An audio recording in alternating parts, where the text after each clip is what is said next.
السلام عليكم ورحمة الله وبركاته.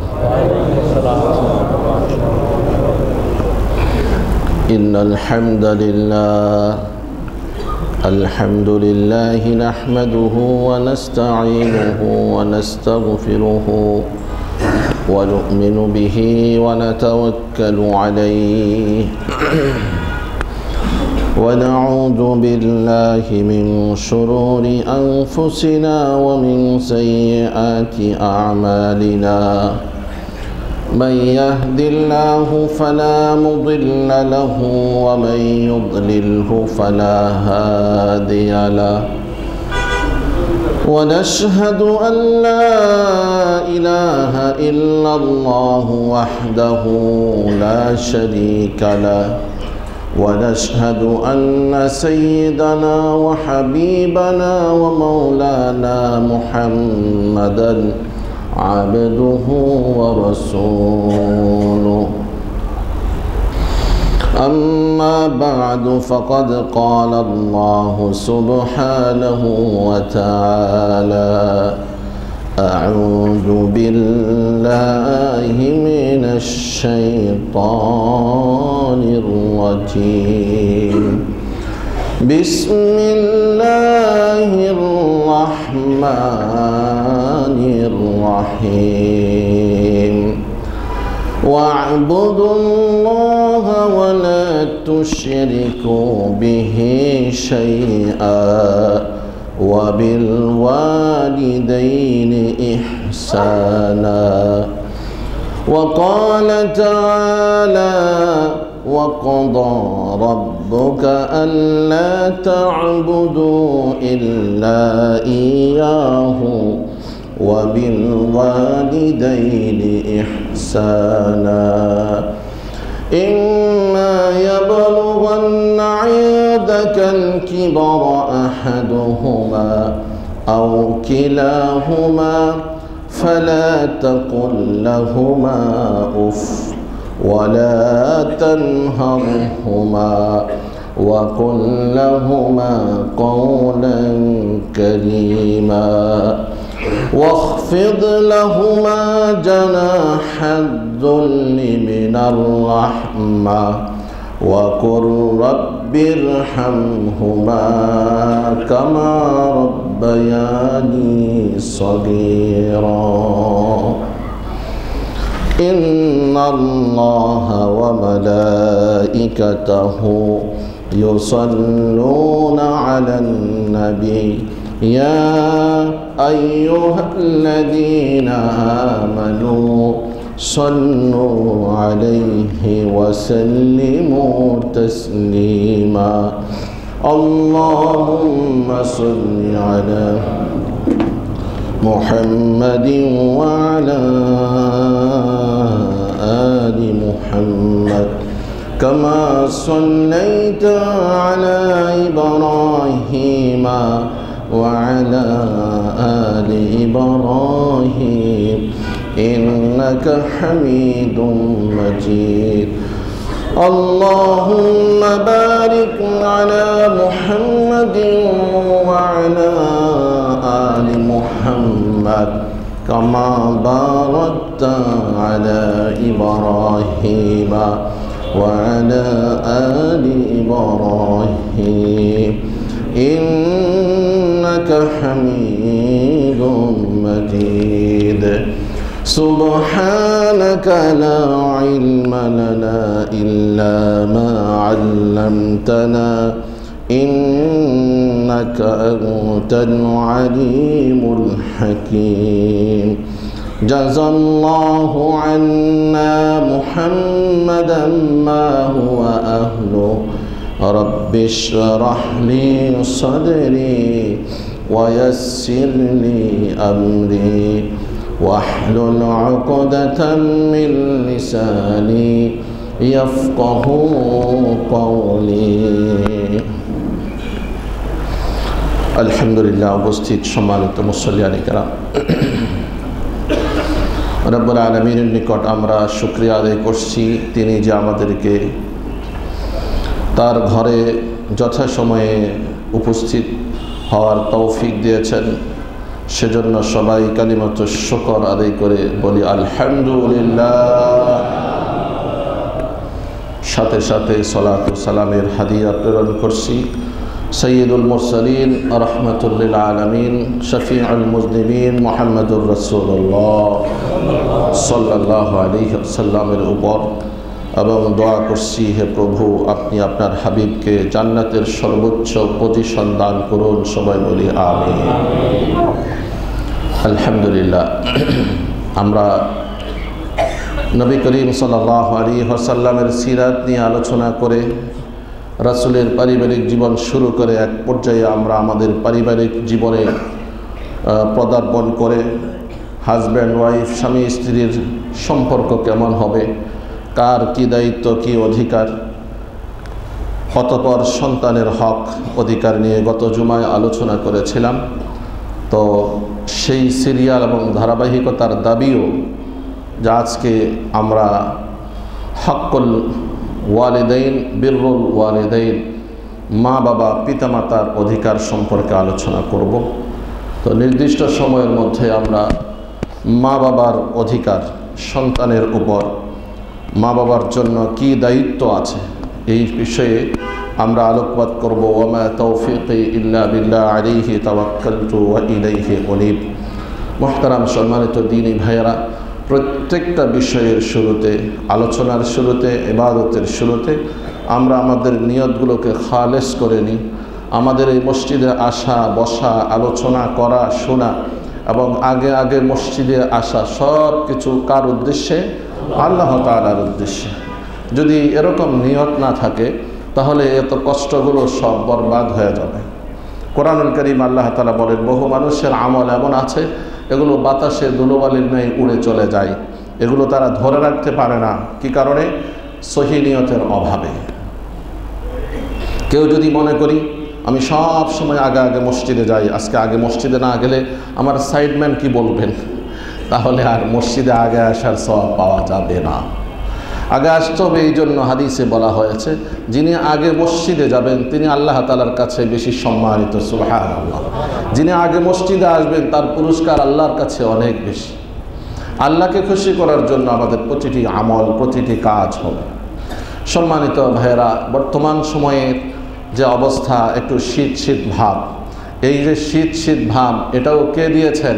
আল্লাহ দিয়েছেন। রব্বুল আলামিন আমাদেরকে, আপনাদেরকে এমন এক সিচুয়েশনে রাখেন, পরিবেশে রাখেন, যাতে করে কোরআন সুন্নাহর বাণী ছাড়াও, উলামায়ে কেরামের মুখনিসৃত বাণী ছাড়াও সরাসরি প্র্যাকটিক্যালি আপনার দ্বারে দ্বারে আপনার কাছে গিয়ে আল্লাহর একত্ববাদের দাওয়াত দেওয়া ছাড়াও যাতে আমরা সবাই একজন স্রষ্টা আছেন, আমরা যে তার গোলাম, এই কথাটা যাতে বুঝতে পারি, সেজন্য তিনি পরিবেশকে এভাবেই সেট আপ দিয়েছেন। বলেন সুবহানাল্লাহ। কিছু কিছু জিনিস আছে আমরা মনে করি এটা অটোমেটিক হয়ে থাকে, কেমন যেন সেটাকে আমরা মনে করে থাকি এগুলি সব প্রাকৃতিক। তাই আল্লাহ তাআলা এগুলোর মধ্যে একটু এদিক সেদিক করেন। দিনকে কখনো ছোট করেন, রাতকে বড় করেন, আবার রাতকে ছোট করেন, দিনকে বড় করেন। কখনো শীতকে শীতকালের পরে নিয়ে আসেন, যেটা আমরা আমাদের দেশীয় ঋতু হিসেবে শীতকাল মনে করি, কখনো তার আগেও নিয়ে আসেন। ঠিক 2024 সালের এপ্রিলের কথা আপনাদের স্মরণ আছে। এই রানিং বছরের এপ্রিলে যেই পরিমাণ গরম তীব্রতা আমরা অনুভব করেছি, এটা আমাদের ইতিহাসেই প্রথম। ঠিক সেম এবছরও শীতকাল এখনো শুরুই তো হয়নি, পৌষ মাস এখনো আসেইনি, তার আগেই যে শীতের তীব্রতা। রব্বে কারীম এটা বলছেন যে হে ওই সমস্ত মানুষ যারা মসজিদে আগে যেতে পারো না, যারা উলামায়ে কেরামের মুখনিসৃত কোরআন সুন্নাহর বাণী শোনো না, যারা কোরআনে অবিশ্বাসী, হাদিসে অবিশ্বাসী, যারা কোরআন সুন্নাহর বাণীকে অবজ্ঞা করো, তোমাদের জন্য বলছি, তাহলে কি তোমরা চিন্তা করে দেখো এই বিশ্ব ব্রহ্মাণ্ডকে কে নিয়ন্ত্রণ করেন? বলুন, কে নিয়ন্ত্রণ করেন? আল্লাহ নিয়ন্ত্রণ করেন। বুখারী শরীফের হাদিস 3260 3260 নাম্বার হাদিস, হযরতে আবু হুরায়রা রাদিয়াল্লাহু তাআলা আনহু থেকে বর্ণিত। জাহান্নাম একদা আল্লাহ তাআলার নিকট অভিযোগ করে, ইশতাকাতিন নারু ইলা রাব্বিহা ফাকালাত, জাহান্নাম আল্লাহর কাছে আবেদন করে, বলে হে প্রভু, আমার ক্ষুধা লেগেছে, আমার পেট খালি, আমার জন্য কোনো ব্যবস্থা করেন। আর কোরআন সুন্নাহ বলে জাহান্নাম ভর্তি করা হবে মানুষ এবং জিন দিয়ে, বলে নাউজুবিল্লাহ। আল্লাহ তাআলা আমাদের সকলকে হেফাজত করেন, বলি আমিন। রব্বে কারীম সূরা আলিফ লাম মিম সাজদার মধ্যে ইরশাদ করেন, লাআমলাআন্না জাহান্নামা মিনাল জিন্নাতি ওয়ান নাসি আজমাইন, অবশ্যই আমি জাহান্নামকে ভর্তি করব, পরিপূর্ণ করব মানুষ এবং জিন দিয়ে। তাহলে কি বোঝা যায়? জাহান্নামের পেট এখন খালি, সেজন্য এই জাহান্নাম অভিযোগ করে। রব্বুল আলামিন তখন তাকে সাময়িক অনুমতি দিয়েছেন দুটি শ্বাস নেয়ার জন্য। শ্বাস নিবে আর ছাড়বে। তখন সে একটি শ্বাস গ্রীষ্মকালে নেয়, ছাড়ে, যার কারণে গ্রীষ্মকালে যেই গরমের তীব্রতা আমরা দেখি, অনুভব করি, এটা জাহান্নাম থেকে আসে। বলেন আল্লাহু আকবার। এরপরে শীতকালে আল্লাহ তাআলার অনুমতি ক্রমে জাহান্নামে একটি শ্বাস ফেলে। ওই শ্বাসের কারণে এই শীতের তীব্রতা আমরা দেখি, অনুভব করি।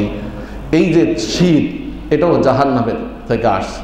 এজন্য আমাদের উচিত এই ধরনের পরিস্থিতি যেটা একটু অস্বাভাবিক, তখন যেন আমরা আমাদের ব্রেনকে, আমাদের জেহেনকে, আমাদের মাথাকে, আমাদের মন মস্তিষ্ককে যেন আল্লাহ তাআলার দিকে সুপর্দ করি এবং বলি, হে প্রভু, এসব কিছু আপনার নির্দেশে হচ্ছে, সুবহানাল্লাহ। এই সময়ে আমরা কল্পনাও করতে পারি না এরকম শীত। মাঘ মাসেও এরকম শীত খুব কম গিয়েছে।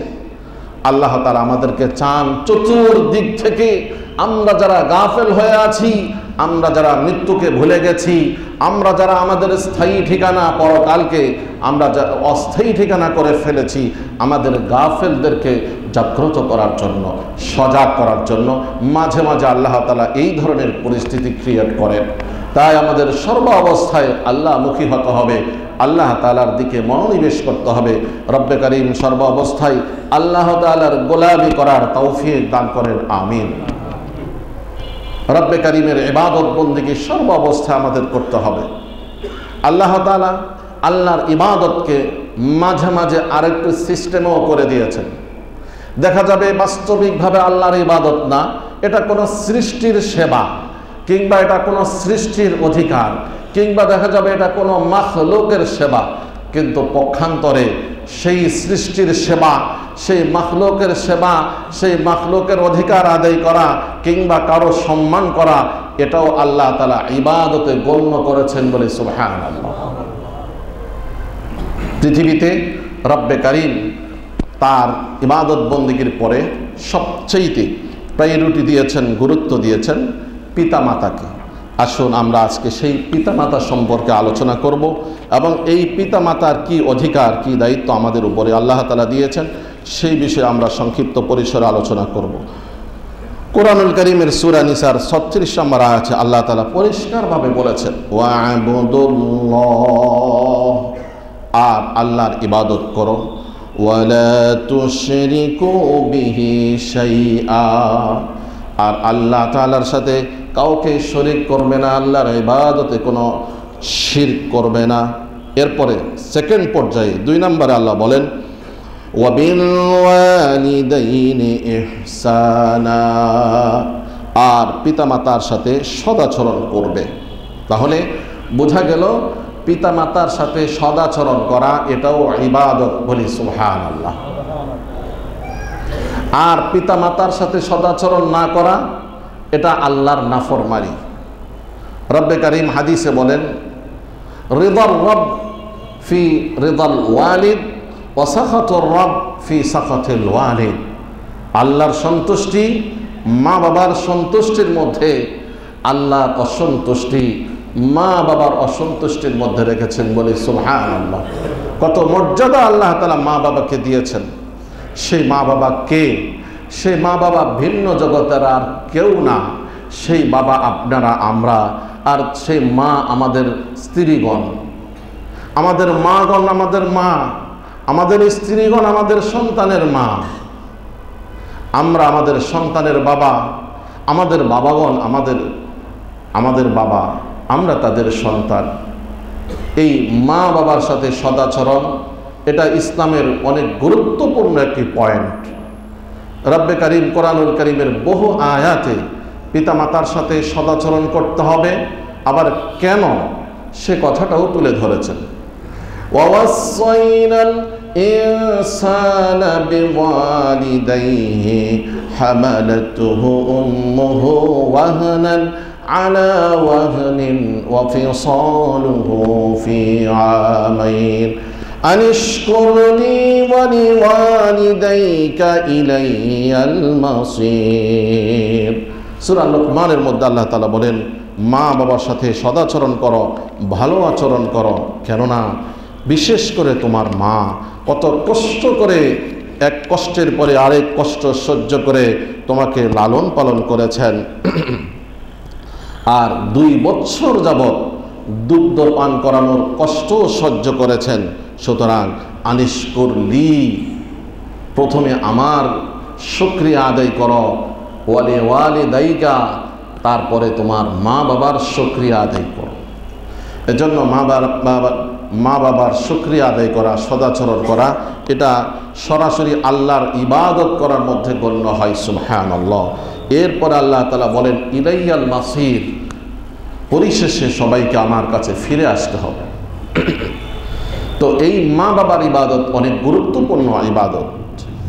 সম্মানিত ভাইয়েরা, কোরআনুল কারীমের আরেক আয়াতে কিভাবে মা বাবার সাথে আমরা সদাচরণ করব, আমাদের কথাবার্তা, আমাদের লেনদেন, আমাদের উঠা বসা মা বাবার সাথে কেমন হবে, সেটাও আল্লাহ তাআলা সূরা বনী ইসরাঈলের মধ্যে এইভাবে তুলে ধরেছেন।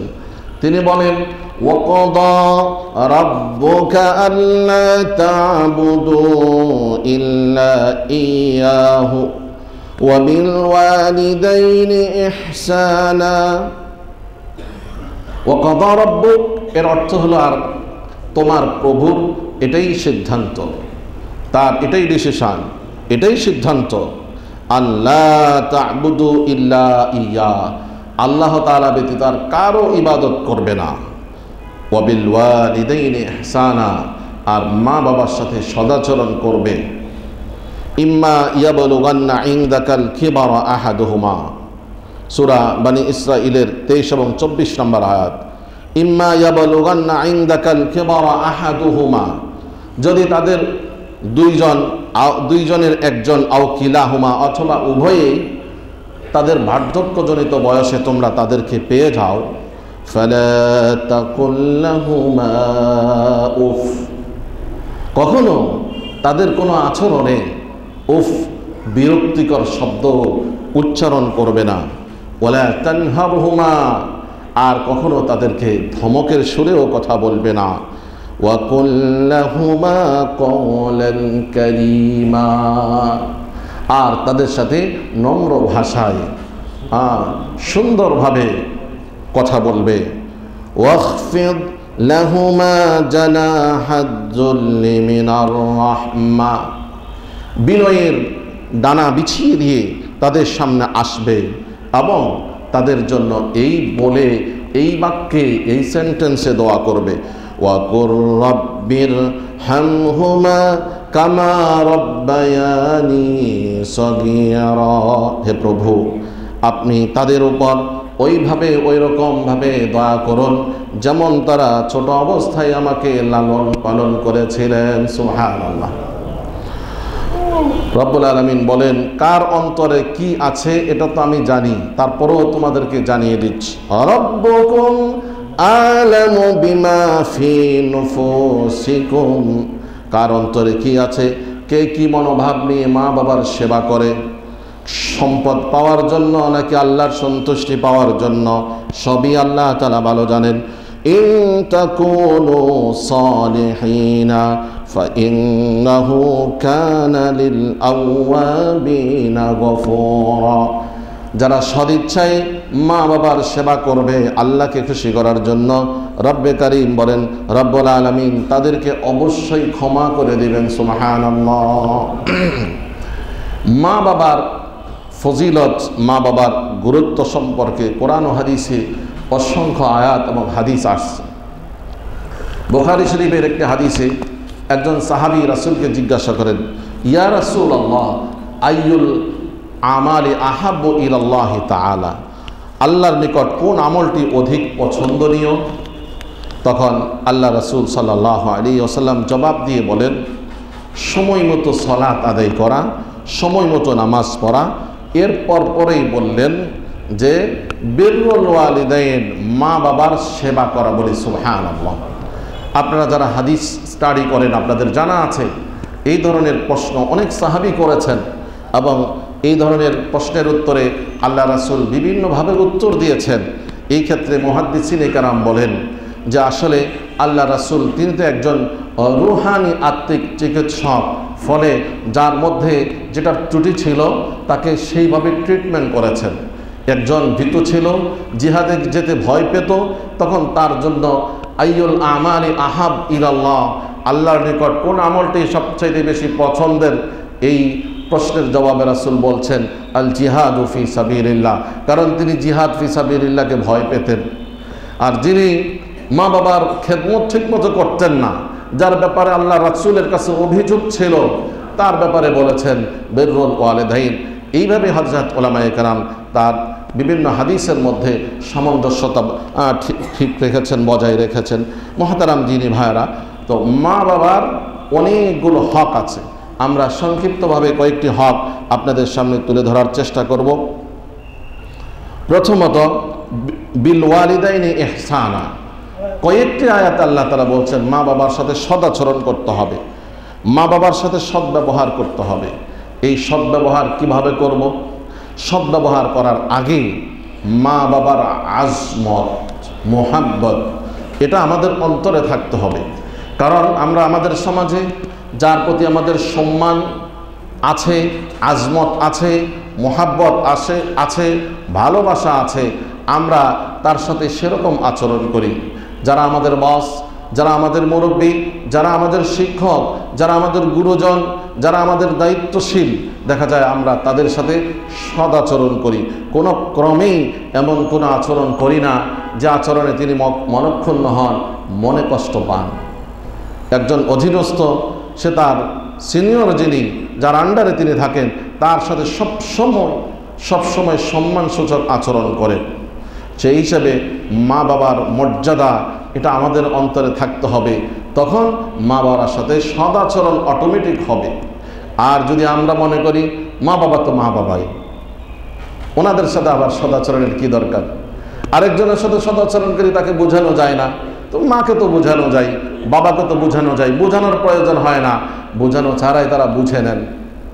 এরকম সমাজে আমাদের বহু আছে। দেখা যাচ্ছে এক সময় ধমক দিয়ে কথা বলছি মায়ের সাথে, বাবার সাথে, নেক্সটে কখনো এসে ক্ষমা চেয়ে নেই নাই যে মা আমার ভুল হয়ে গেছে, মাফ করে দিন, বলি নাই। অথচ অন্য কোনো পরিবেশে কারো সাথে ধমক দিয়ে কথা বললে কিংবা যে আচরণটা করা দরকার ছিল না সেরকম আচরণ করে ফেলেছি ভুলক্রমে, দেখা যায় পরবর্তীতে গিয়ে সরি বলি, ক্ষমা চেয়ে নিই। অথচ মা বাবার ক্ষেত্রে সেটা হয় না। তাই মা বাবার সাথে সদাচরণের প্রথম কাজ হবে আজমত, সম্মান। মা বাবার সম্মান কেমন এটা তো কোরআনের এই আয়াতগুলো দ্বারাই বোঝা যায়। রব্বে কারীম তার ইবাদতের পরে পৃথিবীতে মাখলুকের মধ্যে সর্বপ্রথম যাদেরকে গুরুত্ব দিয়েছেন তারা হলেন মা বাবা। হাদিসের ভাষ্য অনুযায়ী বাবার থেকেও মায়ের হক, মায়ের গুণ 3 গুণ বেশি। সুবহানাল্লাহ। এই মা বাবার মর্যাদা এত বেশি আমরা একটা হাদিস থেকেও সেটা বুঝতে পারি। সে হাদিসটি মুসলিম শরীফের 4213 নম্বর হাদিস। আপনারা অনেক ওয়াজে মাহফিলে বা নিজেরাও পড়েছেন হযরতে ওয়াইস আল করনী রাহিমাহুল্লাহু তাআলার ঘটনা। ওয়াইস তিনি যখন মেসেজ পেয়েছেন যে মক্কায় আখির নবীর আবির্ভাব হয়েছে, তখন তিনি ইচ্ছা পোষণ করেন যে যে আমি ওই নবীর কাছে যাব, নবীর কাছে গিয়ে আমি ইসলাম গ্রহণ করব এবং নবীর হাতে হাত দিয়ে আমি সাহাবিয়তের মর্যাদা অর্জন করব। সাহাবীদের মর্যাদা কি? একজন সাহাবীর মর্যাদা কেউ চাইলে কি অর্জন করতে পারে? না। আমি আপনি এখন যদি চাই যে আমি সাহাবী হব, তা কি সম্ভব? সম্ভব না। যেমন কেউ পৃথিবীতে নবী হতে চাইলে তাও সম্ভব না, সাহাবী হতে চাইলে সেটাও সম্ভব না। তবে নির্দিষ্ট একটা সময় সম্ভব ছিল। রাসূল সাল্লাল্লাহু আলাইহি ওয়াসাল্লামের নবুয়তের পিরিয়ডে যারা সেই সময় উপস্থিত ছিলেন, জিন্দা ছিলেন, তখন যদি কেউ চাইতেন যে আমি সাহাবী হব, তার দ্বারা পসিবল ছিল। কিন্তু এই যুগে এসে আমি আপনি কখনো সাহাবী হতে চাইলে সম্ভব না। সম্মানিত ভাইয়েরা, তো এত বড় একটা মর্যাদা যে সাহাবী হওয়া, এটা তিনি চিন্তা করলেন আমি আগে রাসূলের কাছে একটি চিঠি পাঠাই, কারণ আমার মা এত অসুস্থ, আমার মাকে দেখার মতো দ্বিতীয় ব্যক্তি আমি ছাড়া আর কেউ নেই। আর সেই যুগে তো এত উন্নত যানবাহনের ব্যবস্থাও ছিল না যে মুহূর্তের মধ্যে গিয়ে কয়েক ঘন্টা পরপর আবার চলে আসব, বরং বেশ কয়েকদিন সময় লাগতো। এই কয়েকদিনের মধ্যে মায়ের কি অবস্থা হবে? আল্লাহ রাসূল সাল্লাল্লাহু আলাইহি ওয়াসাল্লাম যখন এই ওয়াইসের চিঠি পেয়েছেন, সাথে সাথে উত্তর দিয়ে দিলেন, তুমি ইসলাম কবুল করে সেখানেই দিন ফলো করতে থাকো, আমল করতে থাকো, আমি মুহাম্মাদের কাছে আসার প্রয়োজন নেই। যতদিন তোমার মা বেঁচে থাকবেন মায়ের খেদমত করতে থাকো। বলেন সুবহানাল্লাহ। আমার ভাইয়েরা খুব ভালো করে শুনি, দিন কাকে বলে এবং দিনের ডিমান্ড, দিনের তাকাজা পুরা করা কোন বিষয়। মাঝে মাঝে আমরা অনেকেই দিনদার ভাইয়েরাও মিস্টেক করে ফেলি, ভুল করে ফেলি। দিনের শিরোনাম দিয়ে দিন তো দূরের কথা, নিজের খাহে সাত পুরা করি। দিনের শিরোনাম দিয়ে নিজের মনোবাঞ্ছনা পুরা করি। এটা কখনো দিন হবে না। এটা দিনের নামে জাতিকে ধোঁকা দেওয়া, এটা দিনের নামে মানুষকে বিশৃঙ্খলায় ফেলে দেওয়া। সূরা যুখরুফের মধ্যে রব্বে কারীম পরিষ্কারভাবে তুলে ধরেছেন, যাতে করে কোনো মানুষ এইভাবে দিনের শিরোনাম দিয়ে খাহেসাতকে দিন হিসেবে গ্রহণ না করে। আল্লাহ তাআলা বলেন, আফারাআইতা মান ইত্তাখাযা ইলাহাহু হাওয়াহু ওয়া আযাল্লাহু আল্লাহু আলা ইলমিন ওয়া খাতামা আলা সামঈহি ওয়া কলবিহি ওয়া জাআলা আলা বাসারিহি গিশাওয়া ফামান ইয়াহদিহি মিন বা'দিল্লাহি আফালা তাযাক্কারুন। সূরা আল জাসিয়ার 23 নম্বর আয়াত। আফারাআইতা, হে নবী আপনি কি জানেন না? মান ইত্তাখাযা ইলাহাহু হাওয়াহু, পরিষ্কার অর্থ খুব ভালো করে বুঝবেন। মান ইত্তাখাযা, যে ব্যক্তি বানিয়ে নিয়েছে, গ্রহণ করেছে, ইলাহাহু, ইলাহ হিসেবে, হাওয়াহু, তার নিজের চাহিদাকে, নিজের মন যেটা চায় এটাকেই সে ইলাহ সাব্যস্ত করে নিয়েছে। ওয়া আযাল্লাহুল্লাহ, এই কারণে যে নিজের মন চায়, এই মন যেটা বলে সেটা সে করে, এই মনকে সে ইলাহ বানিয়ে নিয়েছে। এই অপরাধে, এই গুনাহের কারণে রব্বুল আলামিন তাকে গোমরাহ করে দিয়েছেন। ওয়া আযাল্লাহুল্লাহ, আল্লাহ তাকে পথভ্রষ্ট করে দিয়েছেন। আলা ইলমিন, সে অনেক কিছু জানতো, সে হয়তো বা একজন আলেমও বটে, কিন্তু আল্লাহ তাআলা তার ওই ইলমের উপরে এই দলালত, গোমরাহির মোহর মেরে দিয়েছেন। ওয়া খাতামা আলা সামঈহি, এবং আল্লাহ তাআলা তার শ্রবণ শক্তির মধ্যে পর্দা ঢেলে দিয়েছেন। ফলে সে লাখো কোটি মিম্বার থেকে যে হকের ধ্বনি আসে, এই হকের ধ্বনি তার কর্ণকুহরে পৌঁছায় না। ওয়া কলবিহি, সে হয়তোবা নির্জনে গিয়ে বসে একটু চিন্তা করবে, আসলেই আমরা কি করতে যাচ্ছি? আমরা কি আসলে ইসলামকে জিন্দা করতে যাচ্ছি, নাকি আমরা আমাদের মনোবাঞ্ছনা পুরো করতে যাচ্ছি? জাতিকে বিভ্রান্ত করে একজন মানুষের পেছনে স্লোগান দিয়ে এক অস্থিতিকর পরিস্থিতি ক্রিয়েট করতে যাচ্ছি, এটা কি আসলে ইবাদত, নাকি এটা মানিত্তাখাযা ইলাহাহু হাওয়া, যে তার ডিমান্ডকে পুরা করতে